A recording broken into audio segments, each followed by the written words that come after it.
All right. Welcome to our coaching call. I'm about to share my screen so that we're all on the same page. And we are in point number 5 on Brian Tracy's recipe for selling. So first, we've talked about find qualified people. Then we talked about developing relationships of trust, discovering their need, presenting the solution, and today we're going to talk about answering questions and concerns. So we're going to tackle this, and then we're going to end the recording, and then we're going to workshop. And I want to hear from each of you. I can hear some background noise, so let's go ahead and mute everyone. Thanks, guys. And let's just jump in. Okay, so answering concerns and questions. I can still hear somebody, so check and see if you're muted. Great. Okay, so I just found, and I'm always digging, like I say, it's never anything original from me. I just take it and I kind of get the framework from someone and springboard from there. And so I found this one document that talked about, when you are selling a product, how do you answer questions and concerns? And so there were 5 points that this writer spoke about, and I loved it. So first and foremost, and I've got them all written out here for you. So first and foremost, listen to the entire question first. I don't know if it's because of that I'm an extrovert or I'm excited about what I do or I love what I do. Sometimes I just jump right in and I don't really wait. Okay, guys, I can still hear some rustling around. I'm going to find who that is. Let's see.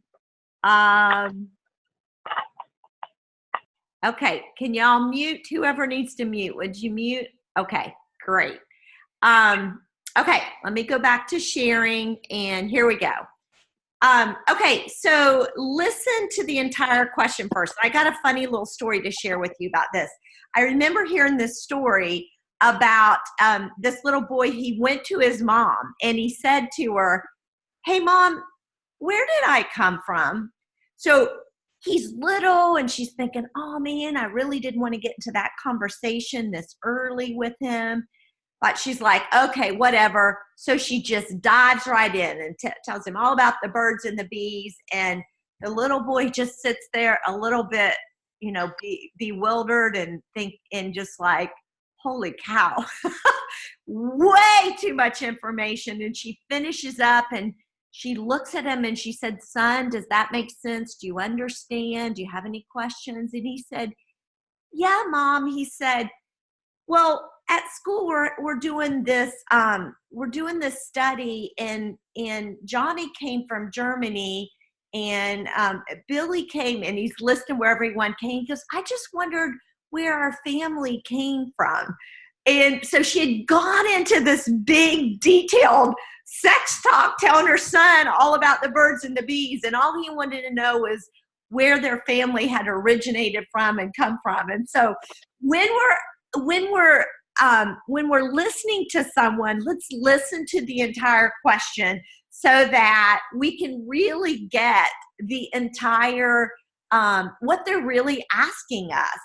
I love this story about Nelson Mandela. He talked about being the last person to speak, not just to listen, but we are to be the last person to speak so that we've really gotten all the information that we need from the people there.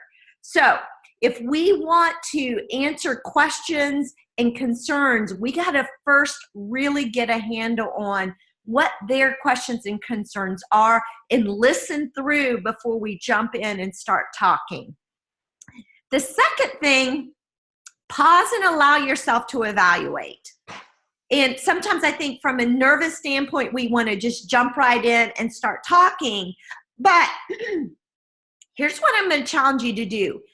As if you start out by asking those questions and hearing their concerns, Before we answer, pause a minute. And what I want you guys to do is think about a story. What story could I communicate back that's going to answer their questions or their concerns?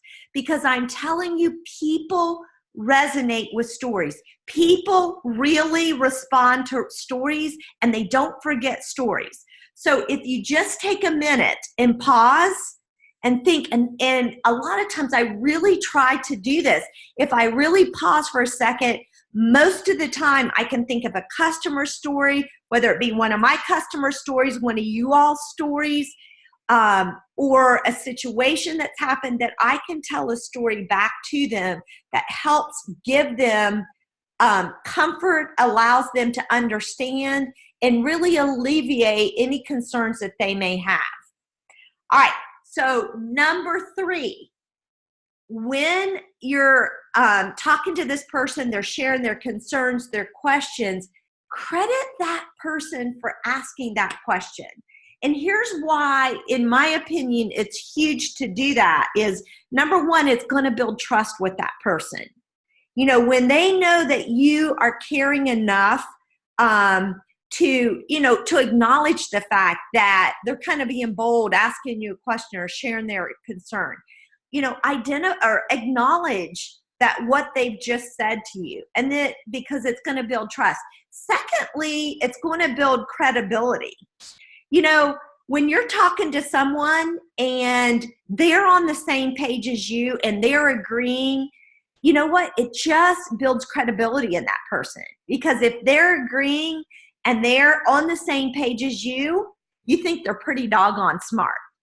And so be sure to credit that person, because then it turns around and brings credibility to you. And then lastly, the third thing, it also builds a relationship. Because, have you ever been around somebody who they are not afraid to give a compliment? They're not afraid to praise you. They're not afraid.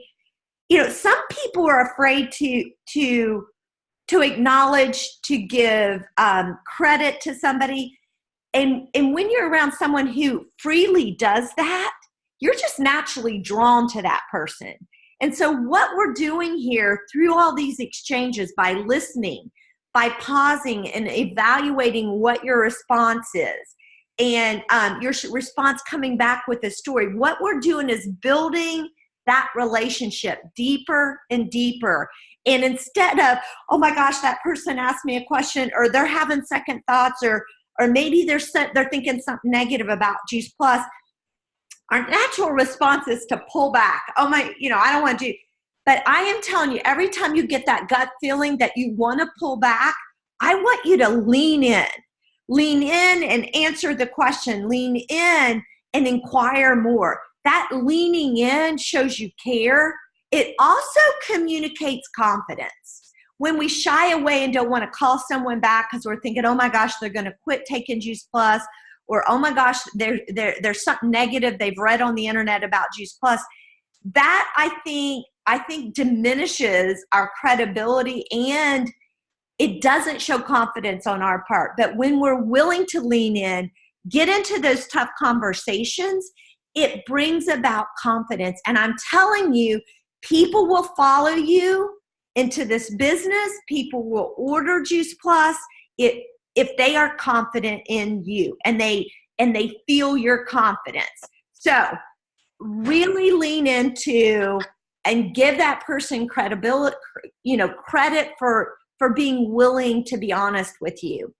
And number 4, respond to the question honestly.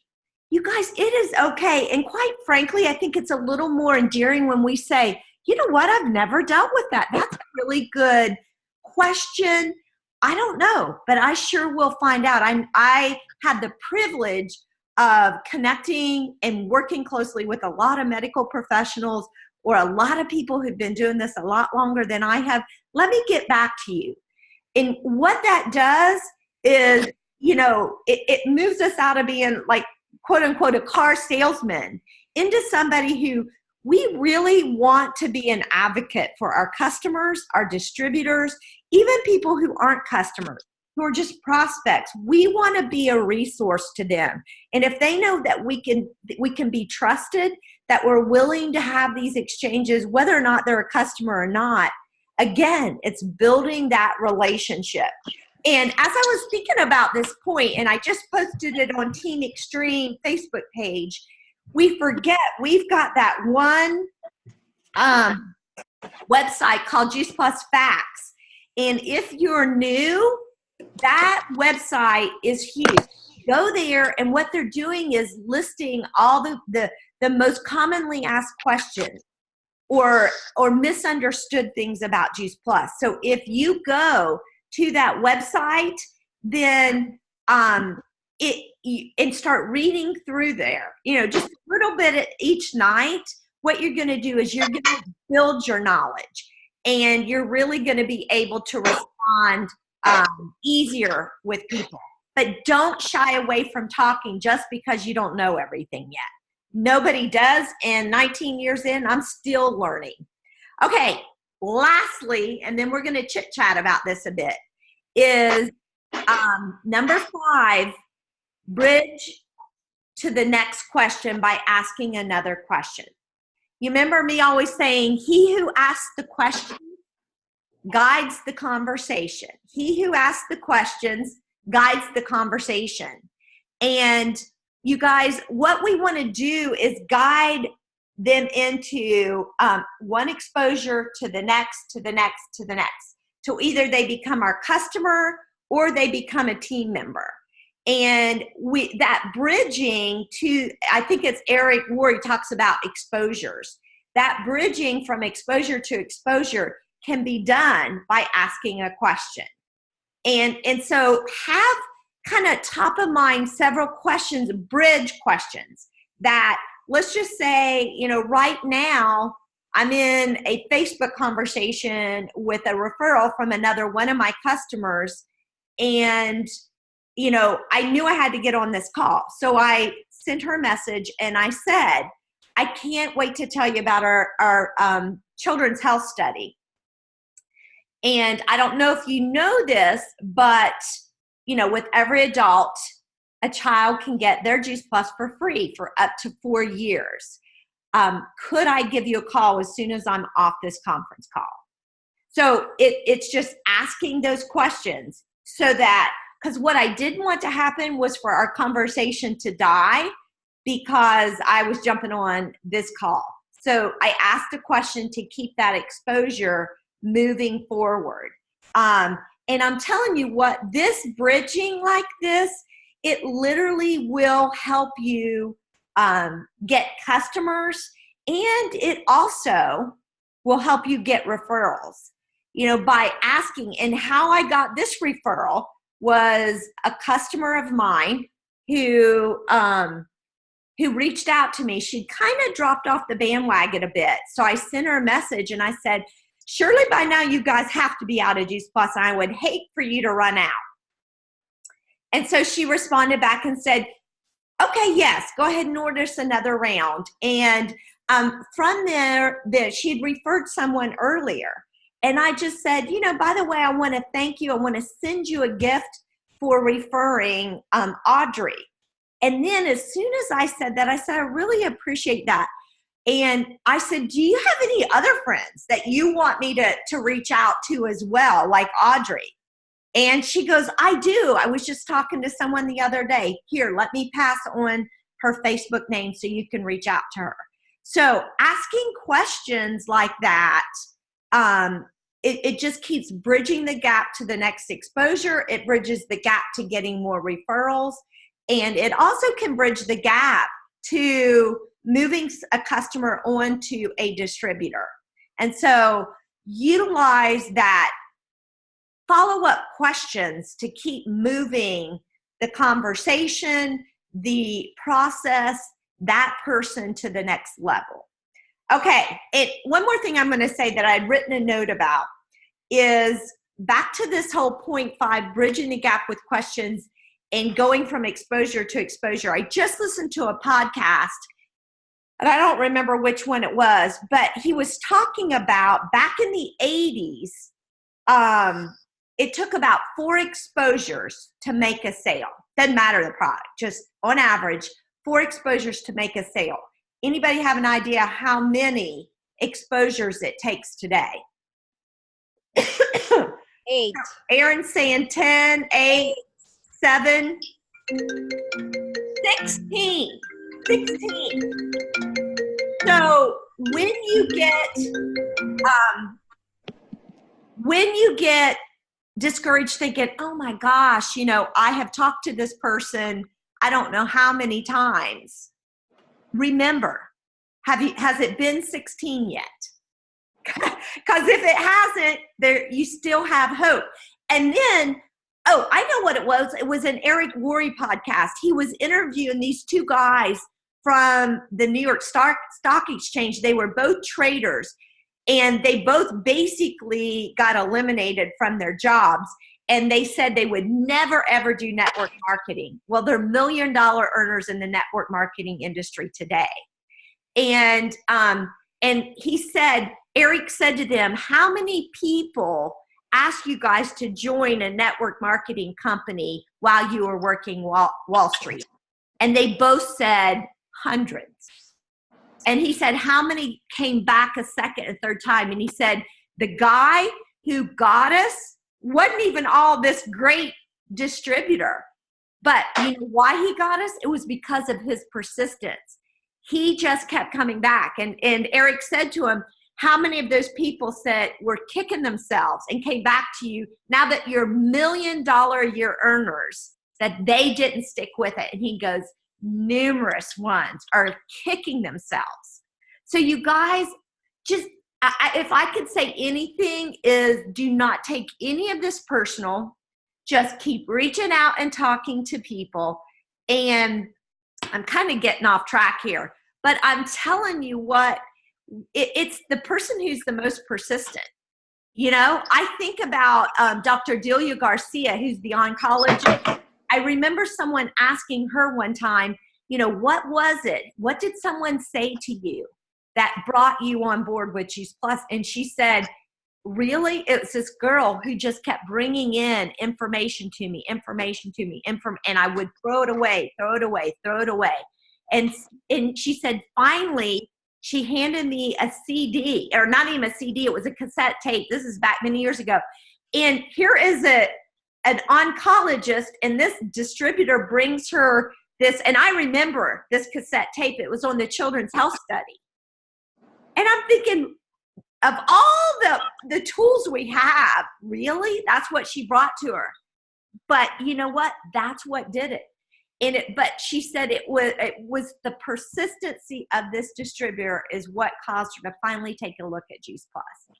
So you guys, I don't know how I got from bridging the gap to what what I'm talking about now, but I am telling you what, lean into this question answering and concerns, because you never know where the conversation's going to lead you.